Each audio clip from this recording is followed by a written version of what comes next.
The Great Hall on Kepler Prime had never seen such fear before. 27 different alien species sat around the massive circular table, their various forms shifting nervously as they waited for the meeting to begin. Ambassador Zethkar of the Veltar hegemony stood at the center of the room, his tall gray figure casting long shadows under the artificial lights. His forearms moved in patterns that his people used when they felt deeply troubled. For 300 years, the Galactic Council had maintained peace across thousands of worlds. They had rules for everything: how fast a new species could expand into space, how many worlds they could settle, what weapons they could build. These rules had worked perfectly for millennia, keeping the galaxy stable and safe. Then humanity had arrived, and everything started to change. Zethkar activated the holographic display above the table. Images of human ships filled the air, followed by star maps showing their rapid spread across the galaxy. The other ambassadors leaned forward, studying the data with growing concern. "Fellow council members," Zethkar began, his voice carrying the weight of his worry, "we face something we have never encountered before. In just 200 years, these humans have colonized 47 worlds. The Crystari took 800 years to reach that number. The peaceful Mollans needed over 1,000 years." A low rumble came from the Bruggen ambassador, whose rocky form shifted in his specially designed chair. "Perhaps they simply have better ships," he suggested, though his tone showed he did not believe his own words. "No," Zethkar replied, changing the display to show detailed scans of human vessels. "Their technology is actually quite primitive by our standards. Their ships use basic fusion drives. Their weapons are simple projectile systems and crude energy beams. Yet somehow they achieve results that our advanced civilizations struggle to match." Dr. Mordun, the Council's chief xenobiologist, rose from his seat. The insectoid scientist's multiple eyes focused on different parts of the human ship, designs as he spoke. "I have spent the last 50 years studying human behavior and psychology. What I have discovered disturbs me greatly." The room fell silent. Dr. Morden was known throughout the galaxy for his careful, measured approach to research. If something disturbed him, it was worth hearing. "Every sapient species we know follows predictable patterns," Dr. Morden continued. "The Veltar excel at logic and planning. The Crystari are masters of emotion and art. The Bruggens are driven by pure instinct and survival. Each species has its strength but also its limitations." He paused, his mandibles clicking nervously. "Humans appear to have no such limitations. They combine logic, emotion, and instinct in ways that should be impossible. When faced with a problem that requires careful planning, they can think with the precision of a Veltar computer. When they need to inspire others or make sacrifices, they show emotion that rivals the greatest Crystari poets. When their survival is threatened, they become as fierce and determined as any Bruggen warrior." The Crystari ambassador, her crystalline form shimmering with colors that showed her distress, spoke up. "Surely you exaggerate, Doctor. No species can master all three aspects equally." "I wish I were wrong," Dr. Morden replied. "But the evidence is overwhelming. 3 months ago, a human ship called the New Horizons encountered the Bloodfang pirates near the Outer Rim. This pirate fleet had terrorized that region for over 30 years. They had destroyed countless merchant ships and defeated every council patrol sent against them. The display changed to show the aftermath of a space battle. Debris fields surrounded a single human ship, its hull scarred but intact. Captain Jake Morrison and his crew of only 48 humans destroyed the entire Bloodfang fleet, Dr. Mordun announced. 12 pirate ships, including their massive dreadnought, were either destroyed or captured. The human ship was outnumbered, 8-1 and outgunned 20-1.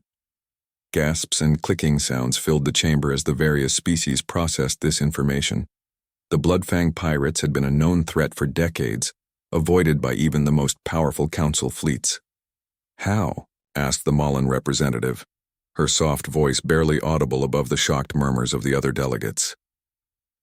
"Captain Morrison used tactics that none of our strategists predicted," Dr. Mordun explained. "He began with careful logical planning, mapping the pirates' positions and identifying their weaknesses. Then he inspired his crew with an emotional speech about protecting innocent traders. Finally, when the battle began, he and his people fought with the desperate fury of cornered animals. Zethkar took control of the meeting again. This is just one example. Across human space, we see the same pattern repeated.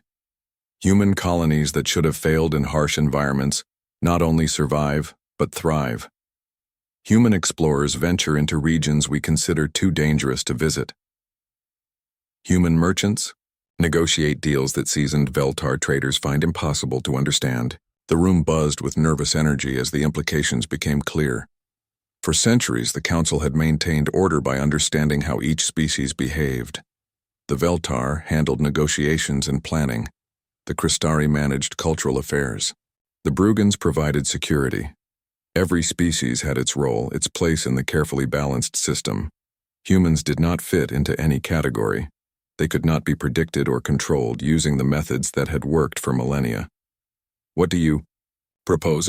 asked the Brugan ambassador, his rocky voice grinding with concern. Zethkar's forearms moved in the pattern his people used for difficult decisions. "We must act before humanity becomes a threat to galactic stability. They are still young, still limited to their small corner of space. If we move carefully, we can contain their expansion without direct confrontation." "You speak of war?" The Crystari ambassador's colors shifted to deep red, showing her alarm. "Not war," Zethkar assured her. "Economic pressure, diplomatic isolation. We close trade routes, revoke mining rights, and limit their access to council space. Within a few decades, their expansion will slow, then stop. They will be forced to focus on their existing worlds rather than claiming new ones." Dr. Morden looked troubled. "What if they resist such measures? Then we will have proof that they pose a threat to galactic peace," Zethkar replied smoothly. "The Council will be justified in taking stronger action." One by one, the ambassadors voted. Some hesitated, uncomfortable with targeting a species that had committed no crimes. Others voted quickly, convinced that humanity's unpredictable nature made them dangerous. When the count was finished, the result was unanimous. The Galactic Council would move against humanity, believing they could quietly strangle this new threat before it fully awakened. They had no idea that their fear would soon create the very monster they sought to prevent.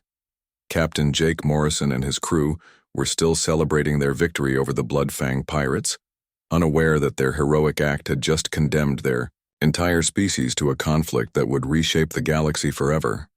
2 years had passed since the Council made their secret decision, and their plan was working perfectly. Commander Lisa Brooks stood on the observation deck of New Terra Station, watching another supply convoy fail to arrive on schedule. And the merchant ships that once brought regular shipments of rare metals and medical supplies now came months apart, if they came at all. Lisa had been stationed on the frontier for 8 years, and she knew the rhythms of space commerce better than most. Trade routes that had operated like clockwork for decades were now plagued by mysterious delays. Pirates seemed to know exactly when and where human ships would be traveling, striking with precision that suggested inside information. Mining contracts that had been signed and sealed were suddenly voided due to previously unknown legal requirements. The communications console behind her chirped softly. Lisa turned to see Sergeant Dan Murphy, her communications officer, holding a message pad with a troubled expression on his weathered face. "Another distress call from the Henderson Colony, Commander," Dan reported. "Their water purification system failed 3 weeks ago and they're requesting emergency supplies." Lisa felt her jaw tighten. The Henderson Colony was only 2 days away by fast ship, well within Council patrol range. Standard galactic law required any nearby vessels to respond to such distress calls, especially when civilian lives were at stake.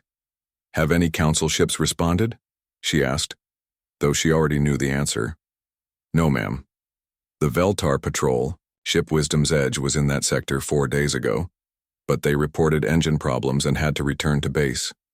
The Crystari hospital ship, Crystal Hope, was scheduled to pass through the area yesterday, but they were diverted to help with some kind of cultural festival." Lisa walked to her command station and pulled up the sector map. Red warning markers dotted the display, each one representing a human colony or outpost that had requested aid in recent months. The pattern was becoming impossible to ignore. Every request for help was met with convenient excuses. Council ships always seemed to have mechanical problems, prior commitments, or jurisdictional issues that prevented them from assisting human settlements. Meanwhile, attacks on human shipping increased by 300%, while similar attacks on other species remained at normal levels. Dan, send a message to Earth Command, Lisa ordered. Tell them we need to discuss the situation in this sector. Market Priority 1. The sergeant nodded and began composing the message. Lisa returned to the observation window, her mind racing through possibilities. Either the Council was experiencing the most unlikely series of coincidences in galactic history, or humanity was being systematically isolated and weakened. 3 days later, her worst fears were confirmed in the most terrible way possible. Chatoim, colony ship Freedom's Dream was humanity's pride, a massive vessel designed to carry 30,000 settlers to establish the new world of Boston Prime. Captain Morrison, now famous throughout human space for his victory over the Bloodfang pirates, had volunteered to escort the colony ship through the dangerous passage near Council space. The attack came without warning. 15 unmarked ships dropped out of hyperspace and began firing on the Freedom's Dream before any communication could be established. The colony ship's shields, designed to protect against asteroids and cosmic radiation, crumbled under military-grade weapons fire. Morrison's ship, the New Horizons, immediately moved to intercept the attackers. His crew had been through dozens of battles since their encounter with the pirates, and they responded with deadly efficiency. But 15 against 1 were still impossible odds, even for humanity's most skilled captain. The distress beacon from the Freedom's Dream reached 3 separate Council patrol fleets within minutes. The Veltar heavy cruiser. Logical conclusion was only 20 minutes away. The Bruggen destroyer pack Iron Fist squadron could have reached the battle in 15 minutes. The massive Crystari peacekeeping vessel, Harmony's Light, was close enough to intervene in less than 10 minutes. None of them moved to help. Lisa watched the battle unfold through long-range sensors, her heart breaking with every update. Morrison's tactical brilliance kept the attackers busy for nearly an hour, but his single ship could not be everywhere at once. The Freedom's Dream took hit after hit, its civilian passengers trapped in compartments that were never meant to withstand military weapons. Then something happened that no one expected. The unmarked attackers suddenly broke off their assault and fled into hyperspace, leaving the colony ship badly damaged but still intact. 20 minutes later, 3 Council patrol fleets arrived on the scene, expressing shock and concern about the unexpected attack by unknown raiders. The official investigation concluded that the attackers were probably rogue pirates from outside Council space. No evidence could be found linking them to any known organization. The fact that they fled just before Council forces arrived was attributed to coincidence or perhaps long-range sensor detection of the approaching patrol ships. On Earth, President Helen Carter read the investigation report with growing fury. A career politician who had spent 30 years in government service, she recognized a cover-up when she saw one. The timing was too perfect, the excuses too convenient, the pattern too clear to ignore. She called an emergency meeting with her top advisors in the secure conference room beneath the presidential palace. General Patricia Hayes, chairman of the Joint Chiefs, spread intelligence reports across the polished table while Dr. Richard Kane, Earth's leading expert on alien psychology, prepared his analysis. Madam President, General Hayes began, our intelligence networks have confirmed what we feared. The attacks on our shipping, the denied assistance requests, the convenient mechanical failures of Council ships, none of it is coincidental. Dr. Kane leaned forward, his lined face grave with concern. I've been studying Council behavior patterns for 20 years. What we're seeing now represents a coordinated effort to isolate and weaken humanity, without triggering an open conflict. President, Carter studied the evidence spread before her. Trade agreements canceled on technicalities. Mining rights revoked due to newly discovered environmental concerns. Diplomatic missions stonewalled with bureaucratic delays. Each incident seemed minor when viewed alone, but together they painted a picture of systematic persecution. "Why?" she asked. "We've committed no crimes against the Council. We've followed every law, respected every treaty." Dr. Kane's expression grew troubled. "That may be exactly the problem. The Council has maintained order for centuries by keeping each species in predictable roles. We don't fit their system.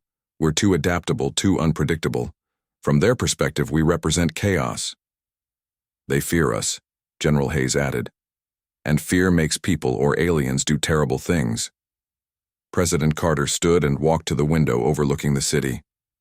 Millions of humans went about their daily lives below, unaware that their government was debating whether they faced a slow death by economic strangulation or a quick one by military conquest.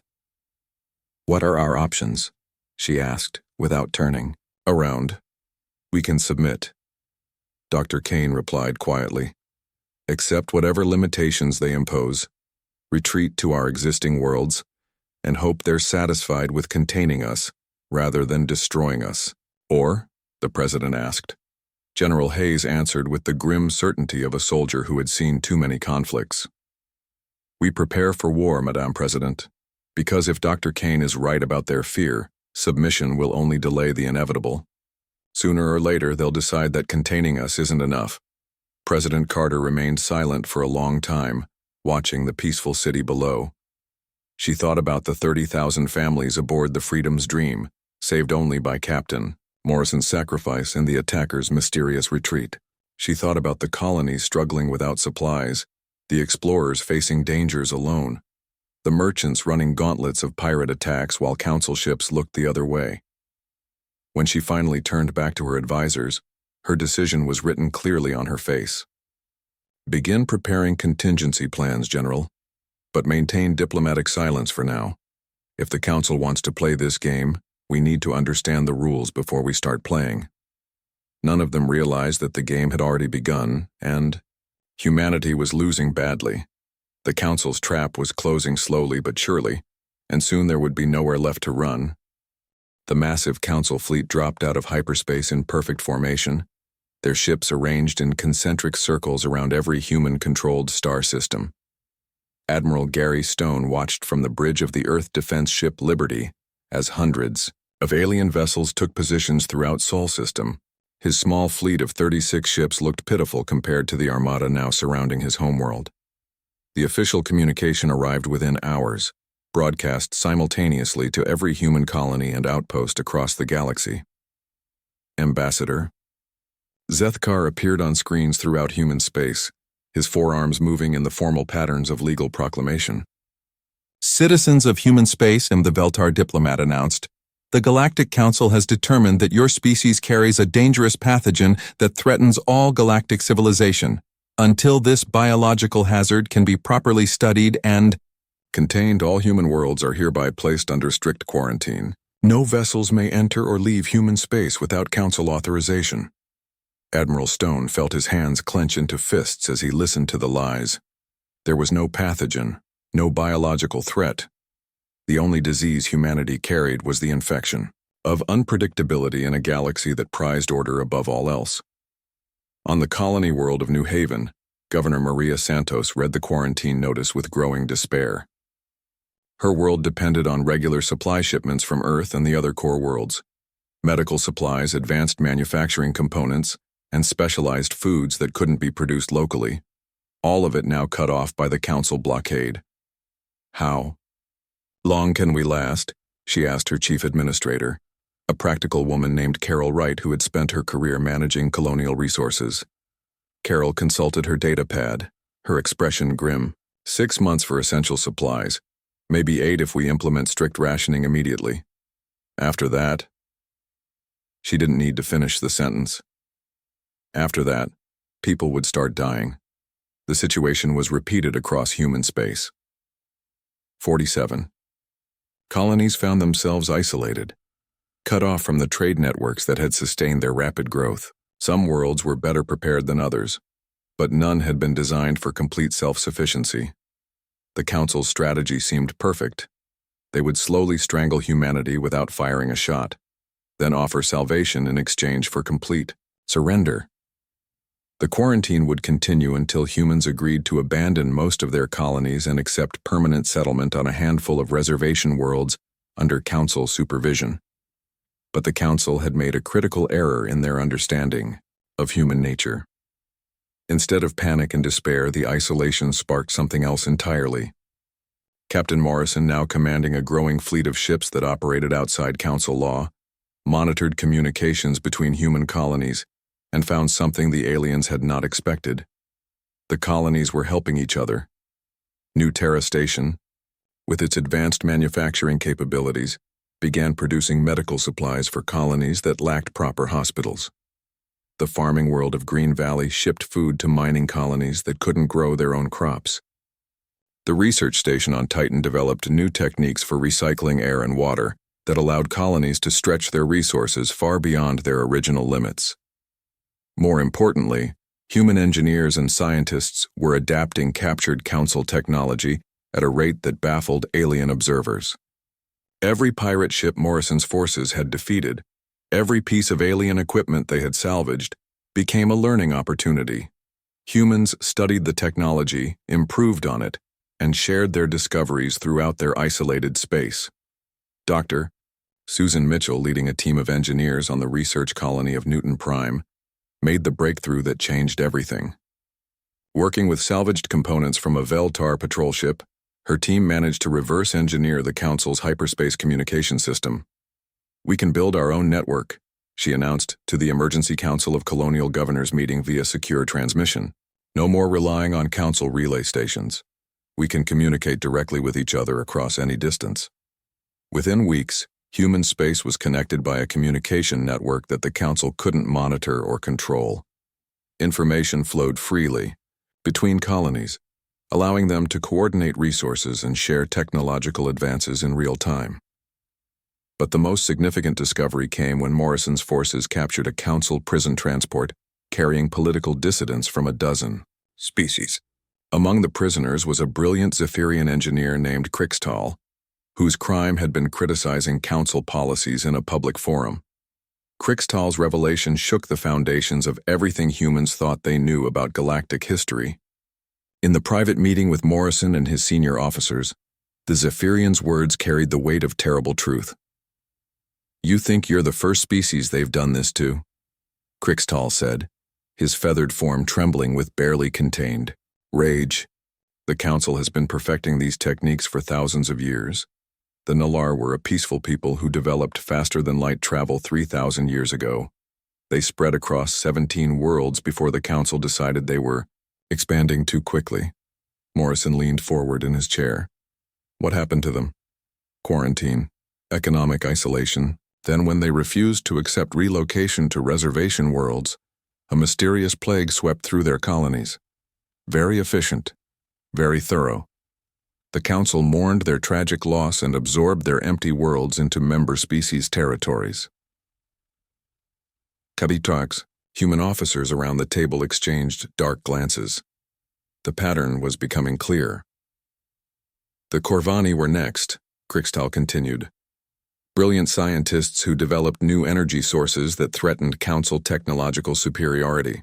They lasted longer than the Nalaar, fought a guerrilla war for almost 50 years, but eventually their homeworld suffered a catastrophic asteroid impact. Terrible accident, of course. Could have happened to anyone." Captain Morrison felt a cold certainty settle in his stomach. "How many species?" "7 that I know of for certain, perhaps more. The Council is very good at erasing history." Crixtal's large eyes fixed on Morrison with desperate intensity. "But they've never faced a species like yours before. The others were predictable. The Nalaar were purely logical, easy to outmaneuver. The Corvani were too emotional, let their anger cloud their judgment. Each species had a weakness the Council could exploit." "And humans?" "I've been studying your people since Morrison's fleet rescued us," Crixtal admitted. "You combine logic, emotion, and instinct in ways that should be impossible.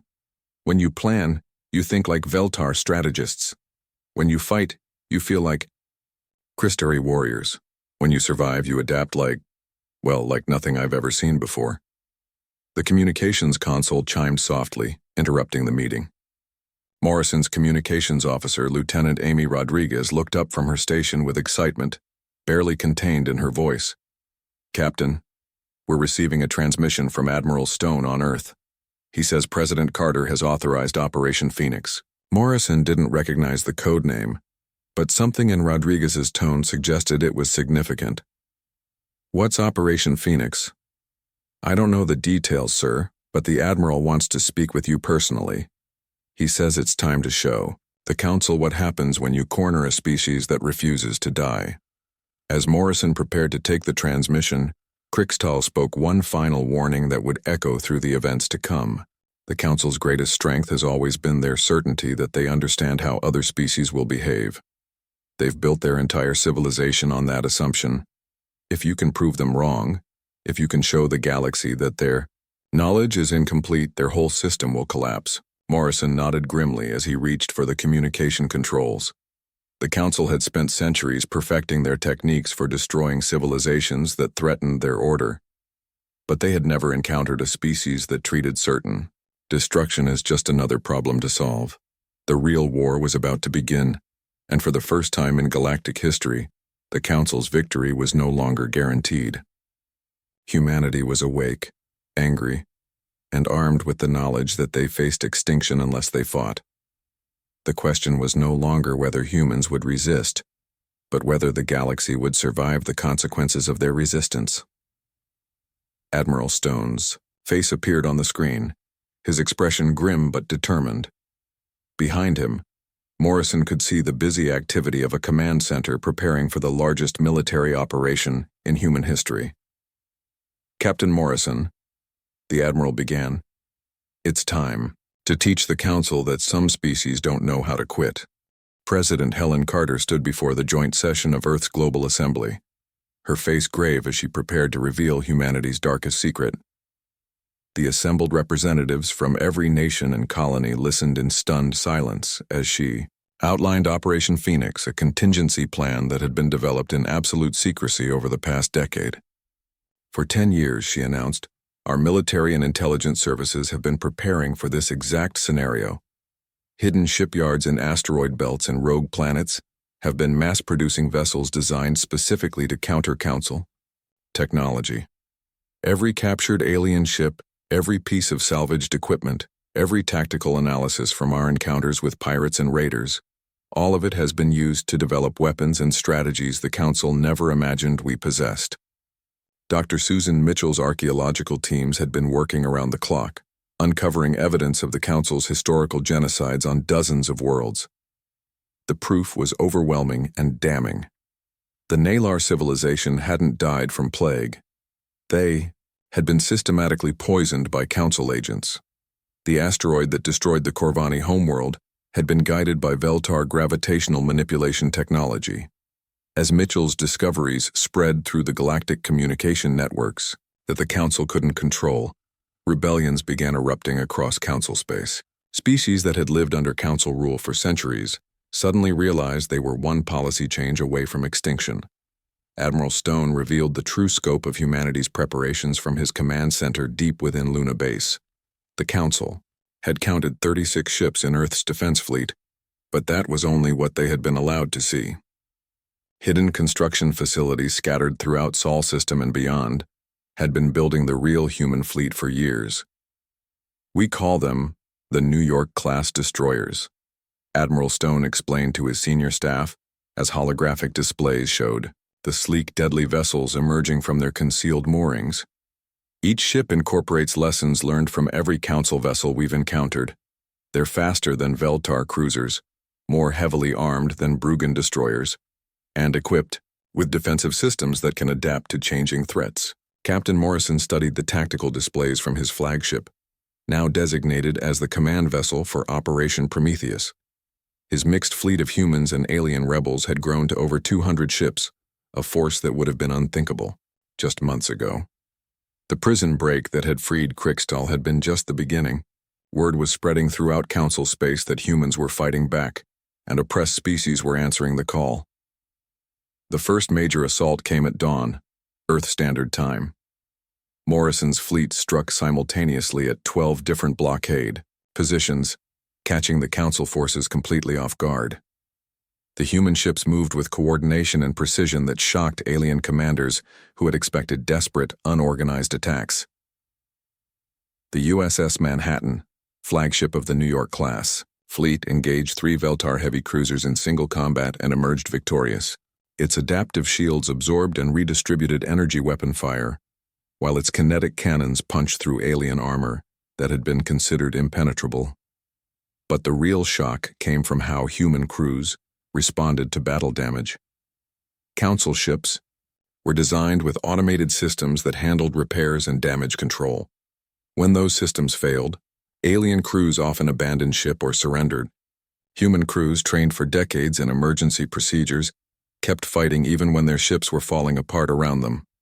The Veltar commander Sekthar watched in disbelief as a human destroyer, its hull breached in 17 places and its engines failing, continued firing even as it drifted helplessly toward his battlecruiser.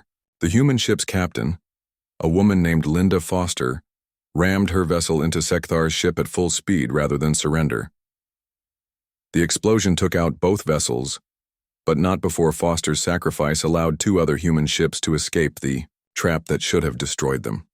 Across the battle zone, similar acts of desperate courage were turning the tide against superior numbers and technology. Governor Maria Santos broadcast the truth about Council genocide from New Haven's newly liberated communication array. Her transmission reached every inhabited world in the galaxy, carrying archaeological evidence, survivor testimony, and detailed analysis of the Council's systematic destruction of threatening species. For thousands of years, she announced to the galaxy, the Council has maintained peace through fear and murder. They have erased entire civilizations to maintain their vision of order. Today, humanity chooses to fight rather than face that same extinction. The psychological impact on Council forces was devastating. Crews who had been told they were fighting dangerous criminals and terrorists discovered they were participating in genocide. Several Council ships refused orders to fire on human vessels. Others openly defected, joining Morrison's growing fleet of rebels and refugees. The turning point came when Krixtal's technical expertise allowed human forces to capture an intact Council communication relay. The intelligence gathered from that facility revealed the locations of every hidden Council military base, every secret research facility, and every political prison scattered across the galaxy. Dr. Mitchell's teams struck at the archaeological sites where evidence of previous genocides had been buried. Council security forces found themselves fighting desperate battles to prevent the truth about their history from reaching the public. Each revelation sparked new rebellions, as species after species realized they were living under the rule of mass murderers. Admiral Stone coordinated the largest human military operation in history from his command center, directing simultaneous assaults on 17 different Council strongholds. The New York-class destroyers proved their worth in battle after battle, their adaptive technology allowing them to counter every weapon the Council deployed against them. But the Council had one final card to play, and Ambassador Zethkar prepared to use it with the desperate fury of a cornered predator. Captain Morrison received the ultimatum while his fleet was regrouping after the successful assault on the Kepler Prime Communication Hub. The message was broadcast on all frequencies, ensuring that every human ship and colony would hear it clearly.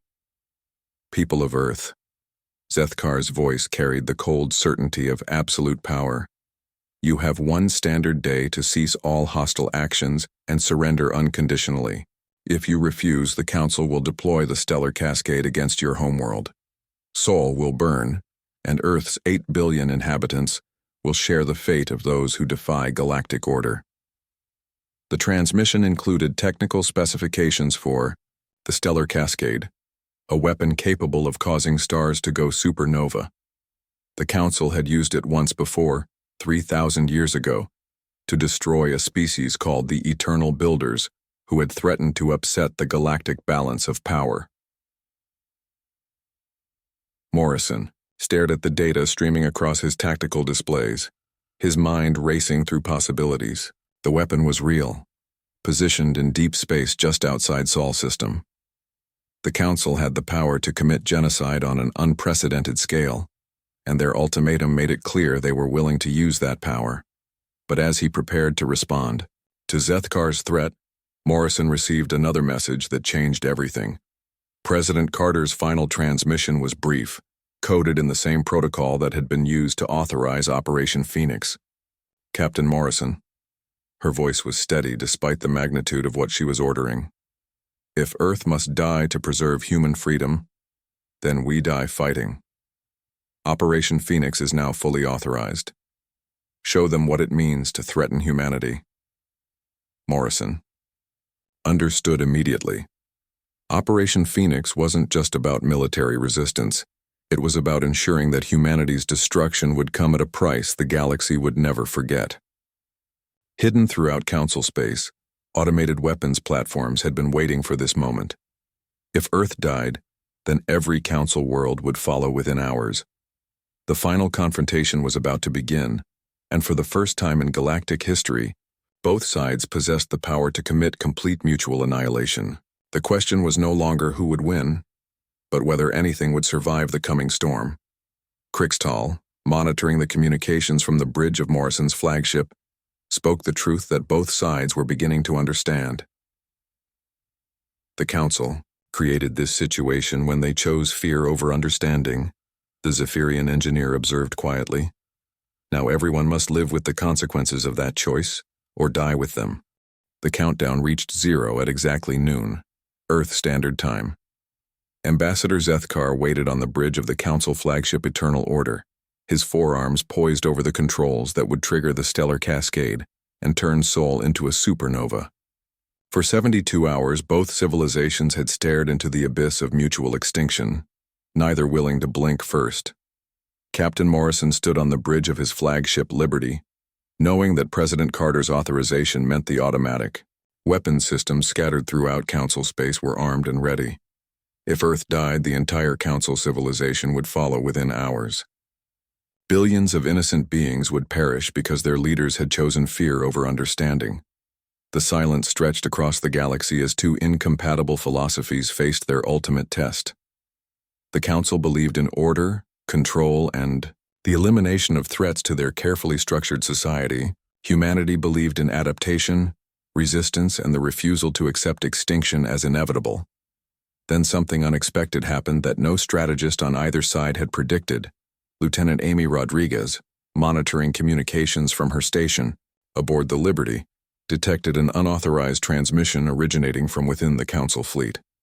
The signal was weak and coded in an ancient Veltar dialect, but the translation software eventually decoded its meaning.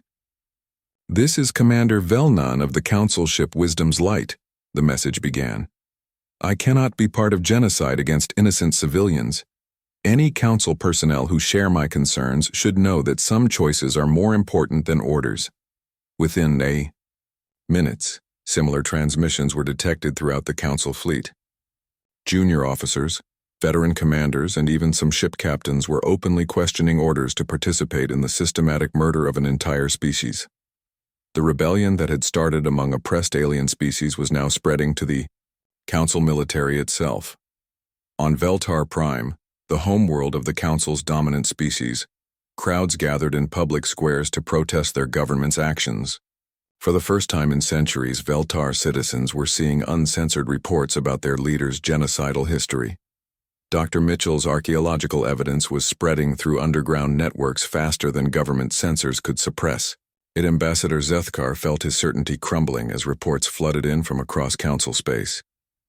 Crystari artists were creating works that celebrated human resistance.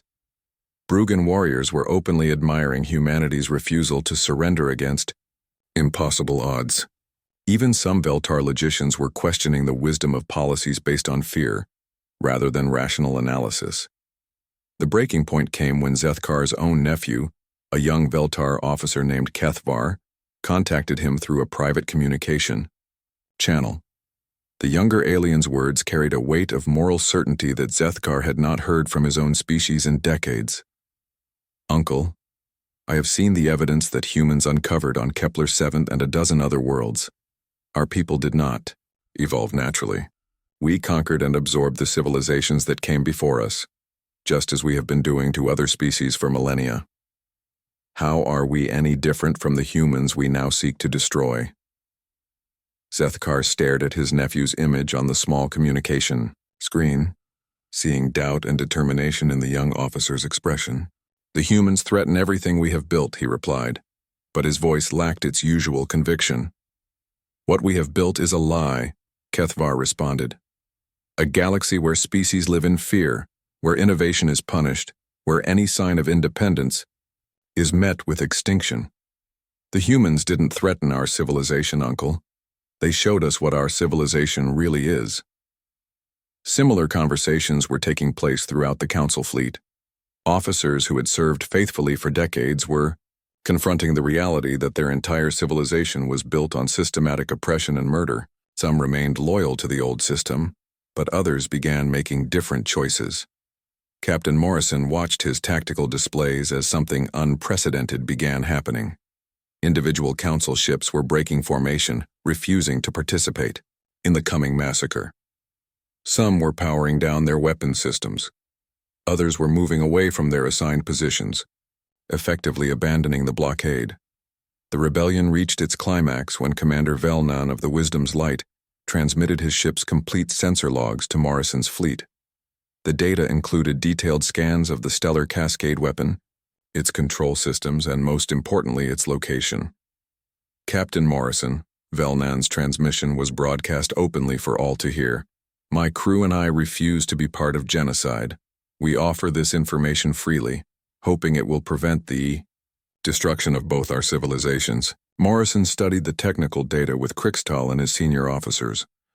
The stellar cascade was incredibly powerful, but like all weapons, it had vulnerabilities. More importantly, the weapon's automated systems could be disabled if someone could get close enough to access its control nodes, but the approach would be suicide. The weapon was defended by an entire Council battle group, and any ship that got close enough to disable it would be destroyed in the process. Morrison looked around at his crew, seeing the same grim understanding in their faces. Someone would have to sacrifice themselves to save both civilizations from mutual annihilation. As the senior officer present, the responsibility was his. "Captain," Dr. Susan Mitchell's voice came through the communication system from her position, aboard one of the escort vessels. "I'm reading massive power fluctuations from Council ships throughout the sector. It looks like the rebellion is spreading faster than their command structure can handle." Morrison turned to his tactical display and saw something that changed everything. The Council fleet was falling apart from within. Ships were defecting, commanders were refusing orders, and the carefully orchestrated blockade was dissolving into chaos. Ambassador Zethkar, facing the complete collapse of his military force, made a desperate final transmission to the galaxy. His words were broadcast on all frequencies, reaching every inhabited world from the core systems to the outer rim. "People of the galaxy," he began, his voice carrying the weight of a civilization's death throes. "The Council has maintained order for thousands of years through strength and determination, but we face an enemy that cannot be defeated by conventional means. Humanity's refusal to accept their proper place in the galactic order threatens everything we have built." He paused, his forearms trembling with rage and fear. "If we cannot have order, then we choose oblivion." Zethkar's hand moved toward the activation controls for the stellar cascade, but he never reached them. The young Veltar officer beside him, his own nephew Kethavar, struck his uncle's arm away from the controls with stunning speed. "No more," Kethavar declared, his voice carrying across the bridge of the Eternal Order.